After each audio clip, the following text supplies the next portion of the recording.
যেতে হবে রে বাপ। কবরটা কেমন হবে? সবাই মনে করবে নামাজি ছিল, সবাই মনে করবে হাজিজা ছিল, সবাই মনে করবে ভালো ছেলে ছিল, সবাই মনে করবে পীর সাহেব ছিল, সবাই মনে করবে পীরজাদা ছিল।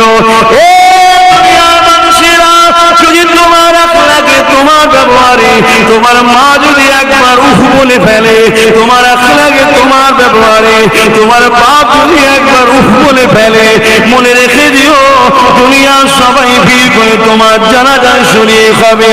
সবাই তোমাকে কাঁধে করে নিয়ে যে মিনহা খালাকনাকুম ওয়া বিহা নুঈদুকুম ওয়া মিনহা নুখরিজুকুম বলে দাফন করে দেবে। ওই কবরের জমিন এটা আমার জন্য কি হবে?